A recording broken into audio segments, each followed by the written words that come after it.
Hello friends, welcome to upgrading classes. और आज हम सॉल्व करेंगे एग्जाम्पल 1 और ये चैप्टर है रियल नंबर। ठीक है, तो इसके पहले मैंने आपको सिखाया था कि यहाँ पे एक एग्जाम्पल क्या है कि यूज़ यूक्लिड एल्गोरिदम से हमें क्या एचसीएफ फाइंड करना है। ये दो नंबर दिया गया है। ठीक, ये दो नंबर दिया गया है। तो सबसे पहले हम ये देखेंगे कि हमारी स्टेप्स क्या क्या थी, जो कि जिन्होंने अभी तक पिछला लेक्चर नहीं देखा है प्लीज़ पहले लेक्चर देखें, उसके बाद यहाँ पे आए। तो यहाँ पे यूक्लिड एल्गोरिदम क्या होता है, सबसे पहले हम इसको ये देखेंगे, उसके बाद इस क्वेश्चन को सॉल्व कर पाएंगे। तो Euclid division algorithm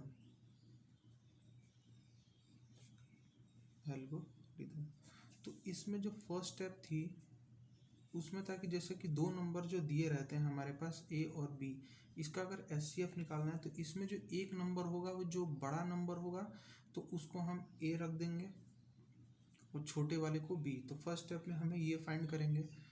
second step ये आती है कि वहाँ पे हम लेमा लिखेंगे। तो लेमा क्या होता है, general formula A equals to B Q plus R, right. उसके बाद इतना करने के बाद थर्ड स्टेप में आ जाते हैं। तो थर्ड स्टेप क्या है हमारी कि इफ़ अगर रिमाइंडर अगर ज़ीरो आता है, अगर रिमाइंडर ज़ीरो आता है तो एचसीएफ क्या हो जाएगा, एचसीएफ हो जाएगा बी। अब ये क्या होता है, जैसे कि मान लीजिए यहाँ पे ये कोई नंबर होता है, ये मतलब ये डिवाइड देते हैं ए, ये बी होता है, ये क्यू होता है कोशिएंट, और जो यहाँ पे आता है रिमाइंडर होता है। ठीक है, तो अगर यहाँ पे रिमाइंडर जीरो आ जाता है, तो अगर मान लीजिए ये रिमाइंडर जीरो हो जाएगा तो S C F is B, मतलब कि जो जिससे हम डिवाइजर जो हमारा रहेगा वही हमारा एस सी एफ हो जाएगा। ठीक, अगर ये रिमाइंडर जीरो नहीं आता है तब, अगर ये ज़ीरो नहीं आता है तो अगर ये ज़ीरो नहीं आएगा तो हम क्या करेंगे, यहाँ पे अप्लाई डिवीज़न लेमा करेंगे। और ये क्या होता है, किसके किसके लिए करेंगे, बी और आर के लिए।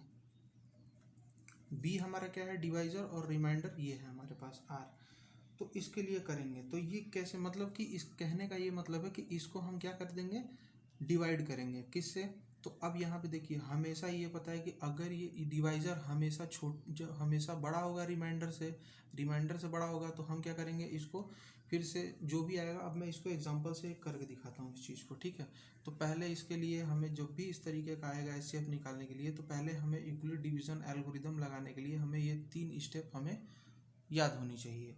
अब हम क्वेश्चन पे आते हैं। तो क्वेश्चन हमारे पास दिया गया, दो वैल्यू पॉजिटिव इंटीजर दिया गया है, जिसमें कि पहली वैल्यू है 4052, राइट, और दूसरी वैल्यू है 12576।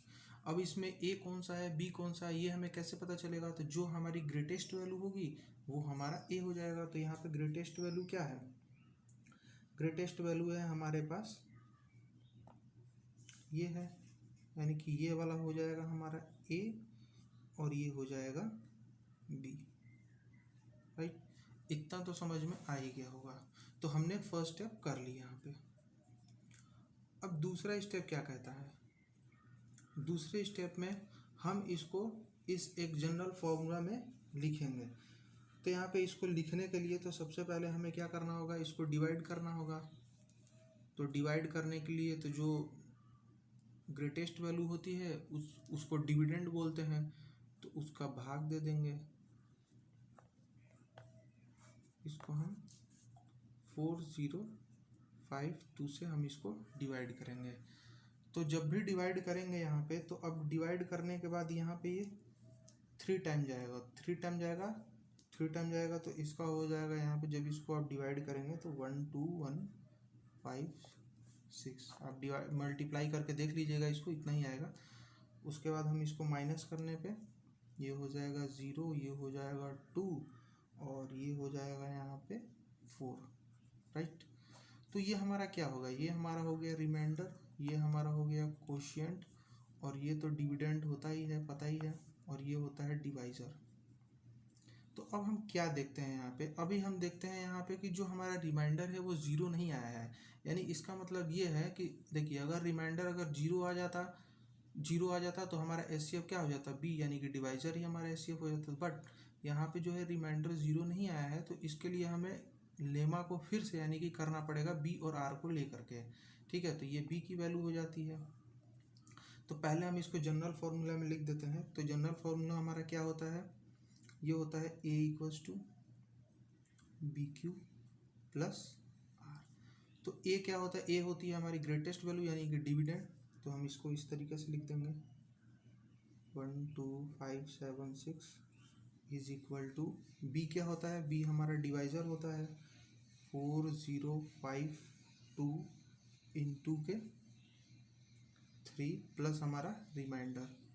ठीक, तो ये हमने स्टेप कर दी।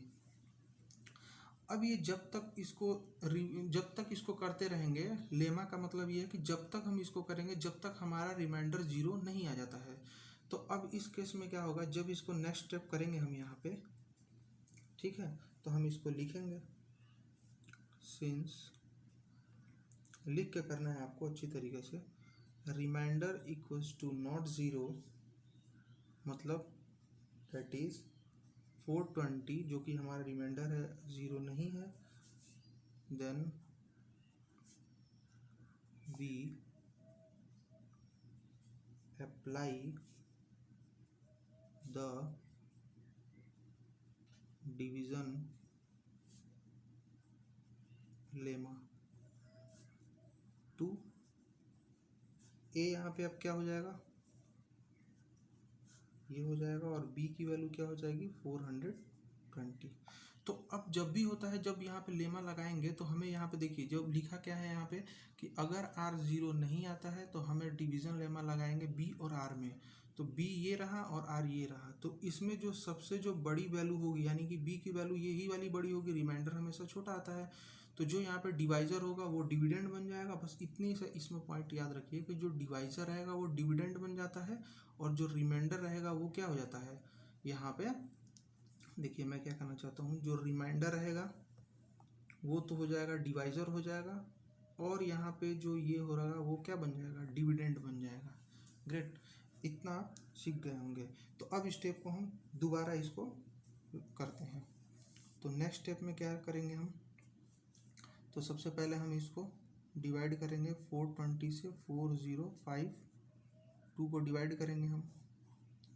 तो जैसे ही डिवाइड करेंगे तो ये 9 टाइम जाएगा, आप करके इस चीज़ को देख लीजिएगा। तो ये आएगा 3780, ठीक है। तो ये हो जाएगा 2, और ये 5 और 6, और ये हो जाएगा 5, और यहाँ पे ये हो जाएगा 2, यहाँ पे ये हो जाएगा 7, और यहाँ से एक कैरी हुआ तो ये हो जाएगा 2, यानी कि 272। तो यहाँ क्या हो जाएगा, ये हमारा रिमाइंडर हो जाएगा, ये हमारा क्वोशिएंट हो जाएगा, और ये हमारा क्या है, डिवाइजर ना लिख के हम इसको बी की वैल्यू लिखते हैं। तो अब देखिए, फिर देखिए यहाँ पे क्या हुआ कि आर की वैल्यू ज़ीरो नहीं आती है, अभी नहीं आई है। जैसे ही यहाँ आ जाएगी तो ये हमारा क्या हो जाता है, हमारा ये एचसीएफ हो जाएगा। बट यहाँ पे तो ये ज़ीरो नहीं आई है, तो हम इसको अगेन करना होगा, बट उसके पहले हम इसको लिख लेते हैं, ठीक है। तो उसके पहले हम इसको लिख लेते हैं, तो लिखेंगे सिंस, वही बात है, since R equals to not equal to zero, यानी कि 272 जो कि हमारा रिमाइंडर है वो ज़ीरो नहीं है।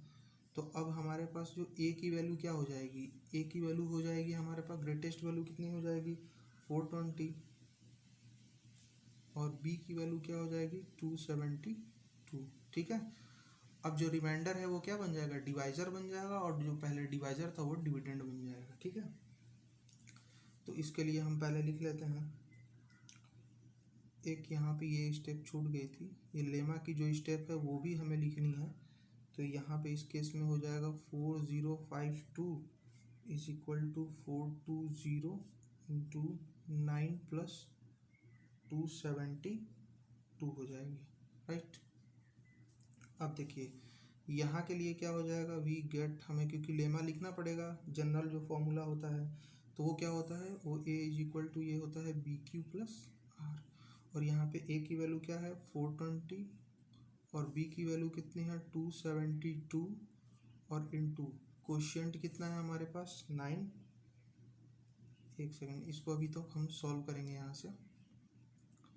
तो सॉल्व करने पे यहाँ पे 272 से जब हम इसको करेंगे 420 को, तो ये हो जाएगा 1 और ये हो जाएगा 272 और यहाँ से ये हो जाएगा 148। जब इसको माइनस करेंगे तो रिमाइंडर हमारे पास ये, यानी कि कोशिएंट क्या हो गया 1 क्यू की वैल्यू, और रिमाइंडर क्या हो गया यहाँ पे 148। ठीक है, आई होप इतना क्लियर हो गया होगा। अब हम इसकी नेक्स्ट स्टेप करते हैं, क्योंकि अभी तक ये जो हमारा रिमाइंडर है वो ज़ीरो नहीं आ चुका है। ठीक है, तो हम नेक्स्ट करेंगे इसको, जब तक करते रहेंगे जब तक हमारा रिमाइंडर ज़ीरो नहीं मिल जाता है। यहाँ पे अब लिखते हैं हम सिंस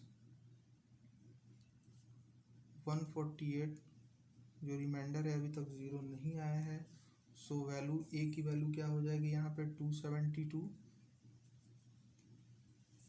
और बी की वैल्यू क्या हो जाएगी 148। ग्रेट। अब इसके लिए हम क्या करेंगे, फिर से ये जो रिमाइंडर है वो हमारा क्या बन जाएगा, डिवाइज़र बन जाएगा, और जो यहाँ पे डिवाइज़र था अब क्या हो जाएगा, डिविडेंड बन जाएगा। तो 272, तो जब इसको सॉल्व करेंगे 1 टाइम में जाएगा, इसको 148 यहाँ पे हो जाएगा 124। जब इसको माइनस करेंगे तो यहाँ पे लेमा लिखना पड़ेगा। तो लेमा क्या हो जाएगा, we get 272 is equal to 148 into 1 plus 124। अभी भी यहाँ पे ज़ीरो नहीं आया है, तो ज़ीरो नहीं आया है तो हम इसके लिए नेक्स्ट स्टेप करेंगे फिर से नेक्स्ट पेज पे। तो यहाँ तक हो गया है, अब हम देखेंगे इसको 124, यानी नेक्स्ट स्टेप में हम क्या लिखेंगे,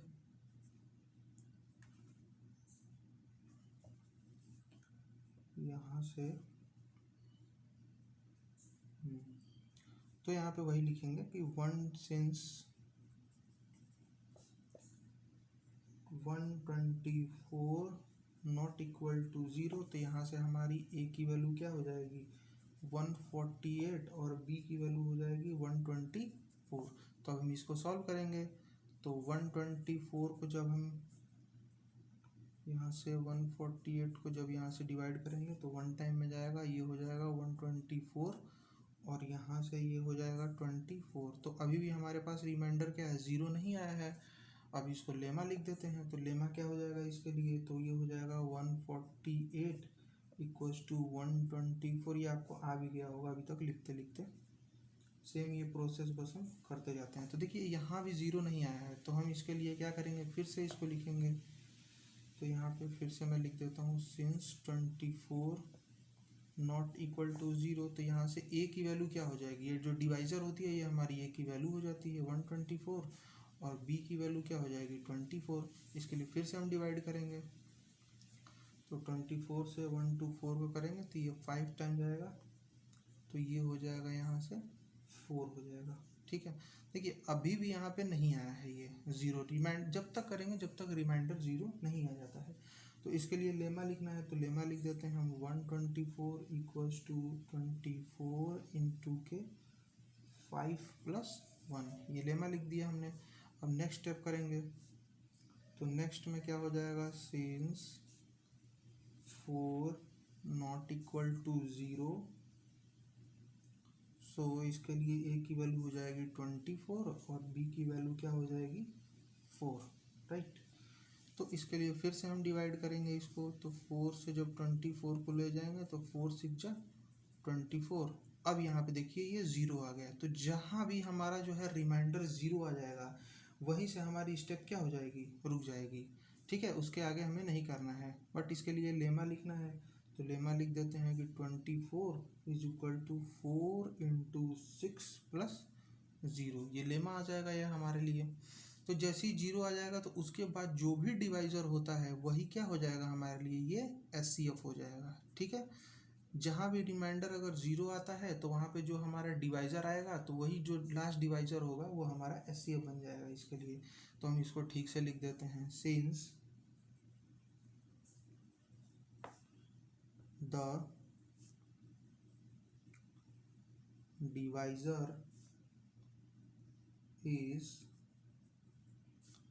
at the stages for the SCF of